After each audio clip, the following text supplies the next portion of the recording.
High friends Friday mini vlog பார்க்கலாமா? Friday வீட்டுக்காரர் வரும்போதே வஞ்சரம் மீனோட வந்துட்டாரு. கூடவே நண்டுமே வாங்கிட்டு வந்திருக்காரு. இந்த நண்ட நான் தான் கிளீன் பண்ணணும். நண்ட எப்படியெல்லாம் கிளீன் பண்றேங்கிற நெக்ஸ்ட் வீடியோல ஷேர் பண்றேன். வஞ்சரம் மீன் மட்டும் அத்தைட்ட குடுத்து மசாலா தடவுங்க அப்படின்னு சொல்லி குடுத்துட்டேன். இப்போ வந்து அவசர அவசரமா எதுக்கு தக்காளி வெட்டிட்டு இருக்கேன்னு தானே பார்க்குறீங்க. மீன் குழம்பு வைக்கலாமா அப்படின்னு யோசிச்சேன். மீன் குழம்பு நம்ம வீட்ல வஞ்சரம் மீன்ல வச்சா யாருக்குமே பிடிக்காது. சரி, மறுபடியும் இந்த சப்பா சாம்பார் வச்சு மீன வறுத்துருன்னு சொல்லிருவாருன்னு சொல்லிட்டு உடனே நெறைய தக்காளிய மட்டும் கட் பண்ணி வச்சுட்டேன். எதுக்குன்னு பார்த்தீங்கன்னா, தக்காளி பிரியாணி தான்.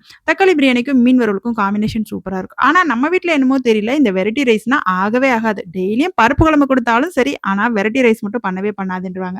இருந்தாலும் இன்னைக்கு மீன் இருக்கிற தைரியத்துல தக்காளி பிரியாணி பண்ணிட்டேன். ஸோ தக்காளி பிரியாணி நார்மலா எப்பயும் போல பட்டை, ஏலக்காய், வெங்காயம், இஞ்சி பூண்டு பேஸ்ட்டு, தக்காளி நெறைய சேர்த்துட்டு, இங்க எங்க ஊர் தக்காளி புளிப்பே இருக்காதுங்கனால லெமனு, தயிர் இதெல்லாம் சேர்த்துட்டு, ஃபைனலா அதுல பிரியாணி டச்சிங் இருக்கணும்னு நெறைய நெய்யுமே ஊத்திட்டு, அப்படியே லிட் க்ளோஸ் பண்ணி 2 விசில் விட்டு இறக்குனா சூப்பரான தக்காளி பிரியாணி சுட சுட ரெடி ஆயிடுச்சுங்க.